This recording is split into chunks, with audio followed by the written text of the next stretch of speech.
ښه د یو ورور سوال کړی دی، دا ښه فایدهمند سوال دی. وایي موږ دا خبره اورېدلې ده ستاسو په درسونو کې او د نورو علماو په درسونو کې چې شریعت کې چې دی ځنګلي خر دا حلال دی او کورنی خر چې دی دا حرام دی. د ځنګلي خر کوم یو ته وایي؟ دغه برګ چې د سپینې او تورې پټې چې پکې دا دی که نه دا بل څه ته وایي؟ جواب د دې مسلې دا یاد کوي په صحیح حدیثونو کې دا مسله ثابته ده چې ځنګلي خر د ده خوراک حلال دی.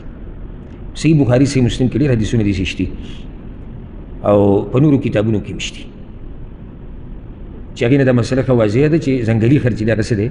هغه حلال دی. هر چې کورنی خر دی هغه حرام دی. په صحیح بخاري کې دا حدیث دی جابر رضی الله عنه چې نهى النبي صلی الله علیه وسلم یوم خیبر عن لحوم الحمر. د خیبر په ورځ رسول صلی الله علیه وسلم د خره د غوښې نه منع کړې وه او الحلال. بل حدیث کې سره دا وضاحت راځي دا په صحیح بخاري صحیح مسلم کې دی چې حرم رسول الله صلی الله علیه وسلم لحوم الحمر الاهلیه.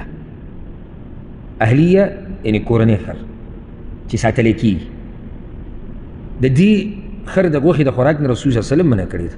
هر چې هغه بل خر دی ځنګلي نو هغه په اصل باندې پاتې دی چې د هغې خوراک هغه حلال دی. خو د ځنګلي خر وایي څه دا بالکل په شکل کې چې ته وګورې د دې خر په شاني کوم چې دا خلک یې ساتي ځان سره، خو په بدن کې په رنګ کې فرق کې. او په دې باندې علماو یعنې د علماو د کتابونو چې راوړي پخوانو علماو هغوی دې باره کې لیکل کړي دي. جزیرة العرب کې دا ډېر زیات و، دې علاقو کې دې ملکونو کې دا خو اوس غیب شوي دي. که خیال هم کړی کومه علاقه چې اباده نه وي هلته ډېر ځناور څاروي دا میلاویږي، خو چې څومره علاقه ابادېږي نو هغه ته تښتي ورکېږي. نو دغه شان په دې جزیرة العرب کې دا ډېر زیات و، ځکه چې سوال دا دی چې رسول صلی الله علیه وسلم وایي چې دا تاسو خوړی شئ او صحابه کرامو خوړلی دی، ښکار یې وله کړی دی خوړلی دی، نو خو دا مطلب چې دلته وو که نه دا دلته وو ځکه رسول صلی الله علیه وسلم دا مسله ذکر کړې ده.